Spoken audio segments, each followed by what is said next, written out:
All right, guys, how you doing? This is time for the WrestleMania 31 review. It was pretty good. I guess I have to eat my words. I really wasn't looking forward to this WrestleMania. I didn't think it was going to be horrible. I thought we had a good WrestleMania at least. I just thought, this WrestleMania could have definitely been better. Could this WrestleMania have been better with a different card? Absolutely. Could it have been better with the current card? Yes. However, this WrestleMania was still good, even great. I'll go as far as say great. Two things I want to address before we jump into the main WrestleMania card. The first being the pre-show. The tag team title match was, what you would expect from an average fatal four-way tag team title match. A lot of crazy spots. Everyone was getting involved. Even Torito, Naomi, Natalia, they got involved too. Jay Uso hurt his I can't remember, maybe it was his wrist. I can't remember. He hurt something early on in the match. I can't remember if that was an angle they were building. I don't think it was. I think this might have been legit, which kind of sucks, because it was like a minute into the match, which really sucks for him. But other than that, a pretty good match. Cesaro and Kid retained. That's what I was expecting. But it was a good match. It was nice. And then there was the Memorial Battle Royal, which I feel like if they tweaked this a little bit, this could have made the WrestleMania better. Mizdow was the clear winner for this. And he didn't win, it was Big Show. If this happened on the main WrestleMania card, I think I would have had an issue with this. But because it was on the pre show and really technically it's not part of WrestleMania 31, I'm okay with this. I'm okay with Big Show winning to an extent. I feel like Mizdow winning would have definitely helped him. The crowd was definitely into Mizdow. They were definitely disappointed that he lost to Big Show. But if like Mizdow won on the main WrestleMania 31 card, definitely could have been a better moment for this WrestleMania and would have made it a lot better. But I can't have everything I want, I guess. But if it had to happen on the pre-show and Big Show had to win, that's fine with me. Before I jump into WrestleMania 31 as a whole, I want to address the internet fans and just fans in general. A lot of people were saying this WrestleMania was going to be bad, and I feel as if a lot of fans are going to hate on the like internet wrestling fans for saying, "Oh, you were proven wrong, huh? Like this WrestleMania was a lot better than you guys were saying," and I understand that. But to anyone who thought that this WrestleMania was going to be bad, I'm here to tell you that I don't blame you. I think a lot of people are going to. This is. I feel like this WrestleMania is going to start a little bit of like tension between certain fans. I do understand that sometimes wrestling fans are way too pessimistic, and I completely understand and I completely agree. I try not to be pessimistic. But let's look at it this way. This Mania was built up very poorly. The Royal Rumble sucked. No one was buying Reigns as a main eventer. It was just every match really all the matches had stories, sure, but like a lot of them were just poorly executed. A lot of the matches fans really didn't even care about. This WrestleMania on paper should have been a really bad WrestleMania, but it wasn't. It was good, and I'm not taking that away from this WrestleMania. All I'm saying is, to anyone who thought this WrestleMania would be bad, I don't blame you, and you're not an idiot for thinking that. And don't feel like you have to go home with your tail between your legs because you said this WrestleMania was going to be bad and it wasn't. I think it's stupid if when fans basically like I already can see it now. Fans are already at war with each other. Like, oh yeah, I was right. All of you were wrong. I'm the best wrestling fan ever. Shut up. You're no better than anyone else. Just because you thought this WrestleMania would be good. Anyone who thought this WrestleMania would be bad, don't worry. You're not a horrible fan. You're not a horrible person. It's okay. It should have been bad, really, but it wasn't. WWE pulled it together and they gave us a good WrestleMania, and that's all you can ask for, really. Anyway, hopping into the main card. Show opened up as I expected with the seven-man Intercontinental Championship ladder match. You had, let's see, Daniel Bryan versus Dolph Ziggler versus Bad News Barrett versus Stardust versus Dean Ambrose versus R-Truth. And who was our last guy in there? Shit. Uh, Whoever was the seventh person. Shit. Luke Harper. Duh. Okay, Luke Harper. So all seven guys were in there. It was actually a really, really good ladder match. It didn't last too long, which is actually good. It reminded me of a very, it felt like Money in the Bank was back at WrestleMania, which again, I feel like it really needs to come back to WrestleMania. I don't know, just something about multi-man ladder matches opening WrestleMania really is just a great thing. You can't go wrong with a multi-man ladder match. There were some crazy spots. Everyone really pulled their weight. Dean Ambrose did like the flying elbow off the top of the ladder to like everyone out in the outside of the ring. Dean Ambrose took a massively disgusting spot.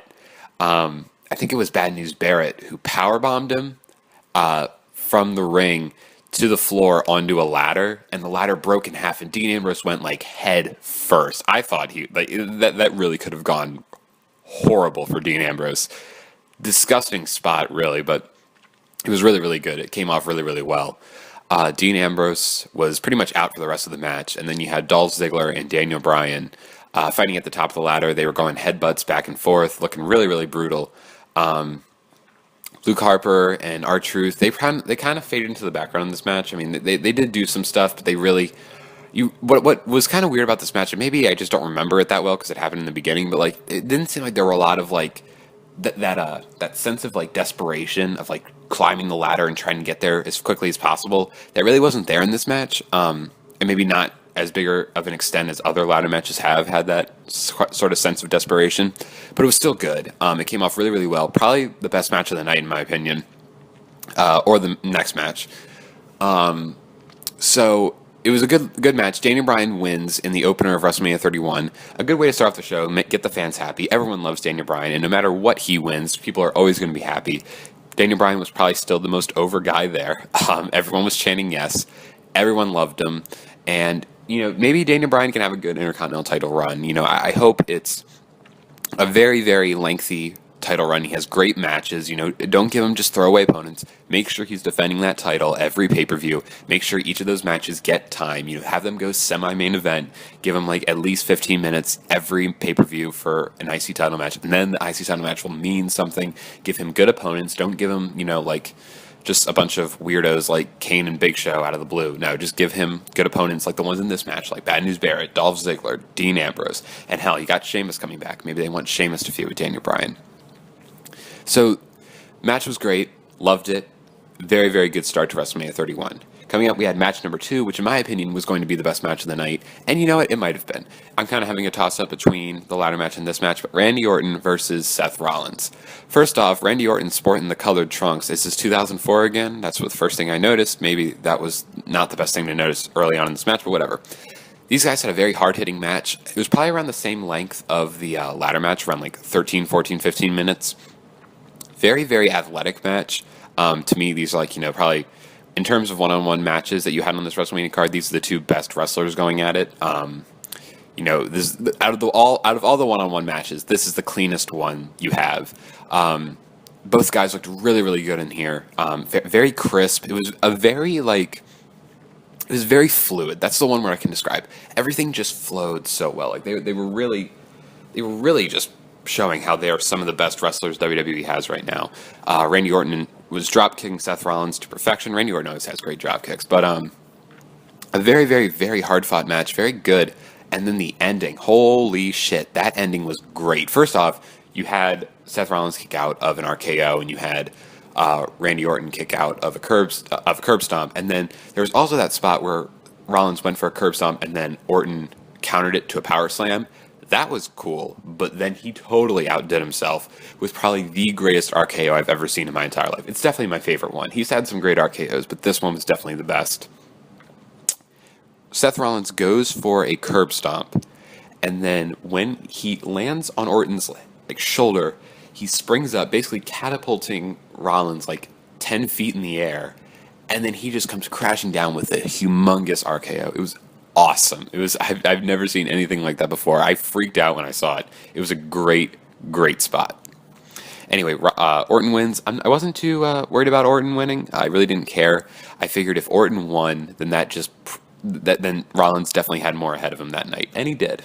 Surprise, surprise. Coming up, we had my favorite match of WrestleMania 31, Sting versus Triple H.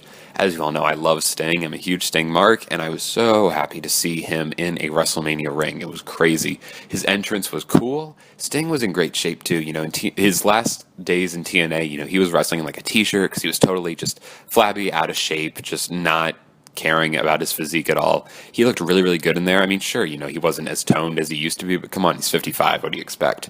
But he was in great shape. He looked really, really good. he was working hard with Triple H, man. You know, this wasn't just a phoned in effort. They were actually, you know, doing some pretty good moves in there, and it was really fluid. You know, Sting hit some drop kicks, he hit hip tosses, you know, good stuff in there. His Scorpion Deathlock was getting a little lacking. I don't think it didn't look as good as it used to look in WCW, but whatever, I can forgive him for that. And then the overbooking started, and this match was absolutely insane. You had DX come out, and like Billy Gunn, Road Dogg, and X Pac. They came out, and Sting beat him up a little bit, and then the NWO came out to help Sting. So it was basically, you know, Triple H and D-Generation X versus Sting and NWO, kind of an homage to the Monday Night Wars. Continuity-wise, this really doesn't make a lot of sense because Sting and the NWO, that was a rivalry. You know, why is the NWO helping Sting? I'm not going to be a nerd, and I'm not going to say, oh, you know, the match sucks because NWO and Sting were at war back in the 90s. I'm not going to say that. It was a great moment. I loved seeing all the guys out there. And they were actually taking spots, too. Like Nash, Hall, Hogan, Billy Gunn, X-Pac, Road Dogg. They were all beating each other up, and it was actually kind of funny. And out of nowhere, HBK comes out. Really was not expecting HBK, but when Sting had the Scorpion Deathlock on, he gets super kicked, which was totally out of the blue, crazy. And then Sting breaking the sledgehammer in half with a baseball bat was an amazing moment. I loved that. And then Sting hit the Scorpion Death Drop. You know, Triple H kicked out, yada yada. Sting kicked out of a pedigree. Triple H winning. You know, it's like this match was going so well, and then that happened. I'm not going to let it take away from the match, but Sting totally should have won. And it really doesn't make sense for Sting to lose this match. I mean, I can't really complain, but to be honest, like Sting was the clear-cut winner. It just makes more sense for Sting to win. I'm not saying like, oh, Triple H buried Sting. I'm not saying that at all. It's not what happened. Sting doesn't have anything to prove. You know, Sting losing doesn't make him, you know, like a washed-up old man. You know, Sting's still a legend in wrestling, so it doesn't really matter for his career or his like claim to fame or his reputation. It just seemed to make sense for Sting to win his debut match in WWE. And the way it ended, you know, you could say that's Sting's last match, but I don't think so. I think WrestleMania 32, they're going to have Sting versus Taker just so they can fill that AT&T Stadium. Match number 4, we had the Divas, AJ Lee and Paige versus the Bella Twins. Very, very good match in my opinion. Well, maybe not very, very good, but it was good. They only got around 7 minutes. You know, the give Divas a chance thing. I was expecting a well thought out Divas title match, but I guess we can't get that, unfortunately. But whatever, it was a good match for what it was worth. It was only about 7 minutes. They didn't have a lot of time, but in the time they had, they kind of gave it their all, and it was actually pretty good. So I will give them credit for that. Match number 5 was John Cena versus Rusev. This was not as good as their Fastlane match. Rusev coming out in the tank was so weird, yet so great. John Cena beat Rusev. Now, I know a lot of people might be upset about that, but honestly, I saw it coming from a mile away. If Rusev's streak has to end at some point, if it's going to end, why not end on the biggest stage of them all from the face of the company? Sure, someone could have gotten the bigger rub for beating Rusev for the first time, but, you know, if it's going to be anyone, at least, you know, let's look at, like, Fandango at WrestleMania 29. He beat Chris Jericho, and what is he doing now? He's basically doing nothing. So what if you had, like, an up-and-coming star beat Rusev and then just completely flounder? At least Cena is an established star, and, like, Cena will without a doubt go in the Hall of Fame. Like, there's nothing Cena can do that will just completely make him irrelevant. You know what I mean? At least the person who beat Rusev is one of the all-time greats, at least in the WWE's eyes. You know what I mean? So it makes, you know, sure, someone maybe like, I don't know, Dean Ambrose or someone like that, or just an up-and-coming star, an up-and-coming babyface could have gotten the first one on Rusev. But honestly, it's fine if it's Cena. He's an established star. Just let him win. And then Cena's going to be the U.S. champion, which is, again, kind of similar to the Daniel Bryan thing. Just let him defend that every pay-per-view and give those matches time and make them, again, like semi-main event. And hell, why not have both of them hold the title in SummerSlam 2015 title unification match, John Cena versus Daniel Bryan 2? It's beautiful. It's written in the walls. It's right there. Oh my God, I'm a genius. You know what I mean? Anyway, it was a good match. Nothing too great. Again, I liked Fastlane better. Cena winning was not the end of the world. And next we had Undertaker versus Bray Wyatt. Actually, before that we had the Ronda Rousey, The Rock segment. This was also good. Triple H and Stephanie McMahon come out, like, we own the people. The Rock comes out, you don't own shit, yada, yada, yada. Stephanie slaps Rock. Rock brings in Ronda Rousey. First off, I love Ronda Rousey. She's like the toughest woman in the world. She's the toughest person in the world. No, I'm not even going to hold this to gender. She is the toughest person in the world. She threw Triple H around a little bit and kind of like, grabbed Stephanie McMahon's arm. I was actually kind of nervous for Stephanie McMahon because I was like, oh my God, she can break you in half at any moment she wanted to. So I was like, you better get out of there just in case something went awry. But this is a very, it was a fun segment. It was kind of drawn out a little bit, but whatever. I'm not going to complain. Anyway, now we have Undertaker and Bray Wyatt. This match was okay. It was probably, I would say maybe the worst match of the night. Maybe this is the Divas match. I mean, it wasn't horrible. And the Divas match, I'm not trying to shit on either. It was a good match. But yeah, this match was okay. People are saying it's like, oh my God, it was a great match. It was so underrated. No, if anything, it's overrated. It's okay. It was a very artistic match. It was more about the story. Undertaker did look good in there. I'm not going to lie. He looked like he was in better shape from WrestleMania 30. He was more fluid. He was moving around a little bit better. Bray Wyatt did pull his weight in his match. The scene of him doing the spider walk and then Undertaker sitting up was a very, very cool moment. Even though I saw it coming from a mile away, it was still good. And Bray Wyatt losing, either way they went with this match, there were going to be issues that I was going to have. To me, this match really shouldn't have happened. I don't see why it needed to. Undertaker avenges his loss, yada, yada, yada, yay. But at what cost? Bray Wyatt loses. But, it's fine. I really didn't care about this match. I didn't want to see it. If I had to pick a winner, I was going to pick Bray Wyatt just because I wanted to see him beat The Undertaker. But, I'm not going to... I didn't lose sleep because Undertaker beat Bray Wyatt. And again, I really didn't care about this match. I really didn't want to see it. I do think Undertaker and Sting is going to happen next year. And if that's the case, then that's fine. Let that be both of their retirement matches.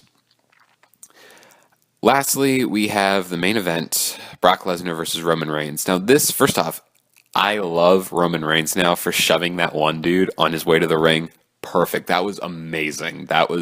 Roman Reigns instantly became my favorite person at that point. That was awesome.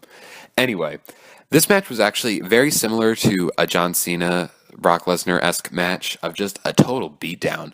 30 seconds into the match, he hits him with an F5. And, WWE always loves to keep their main events at WrestleMania pure. They love the spectacle of WrestleMania. That's why everyone hated Cena and Rock 2. Not necessarily the match, but they wanted a twist ending and they didn't get one. They got the handshake and the fireworks in the background, like how WWE ends every single WrestleMania. This was exactly what we needed for this WrestleMania. The fans were not buying Reigns as a credible challenger for Brock Lesnar.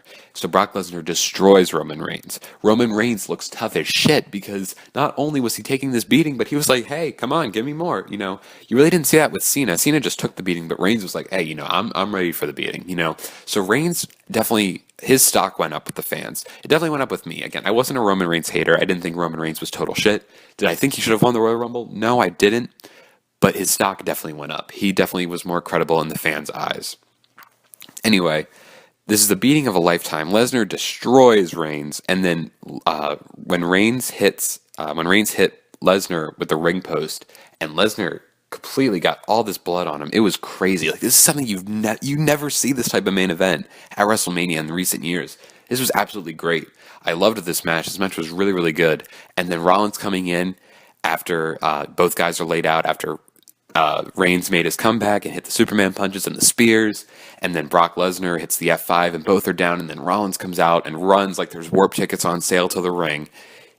Loved it. Loved every moment of it. He came in, capitalized. You had such a raw, gritty finish to the WrestleMania main event, and that's what you needed for this WrestleMania. No one was going to buy Reigns winning the title and celebrating with Rikishi and the Usos and his dad and his mom and yada, yada, yada. No one was going to buy that. Everyone loved this finish. It was an amazing finish to a surprisingly good WrestleMania. This WrestleMania, I was very pessimistic going in. I didn't think it was going to suck. I didn't think it was going to be anything great, but it turned out to be something very, very special, and I'm very, very grateful for that. Overall, this Mania was very, very good. Wasn't the greatest WrestleMania of all time, but I definitely think if you want to stay top 10 material, I wouldn't argue with that. But overall, very, very great WrestleMania. So, yeah, see you guys.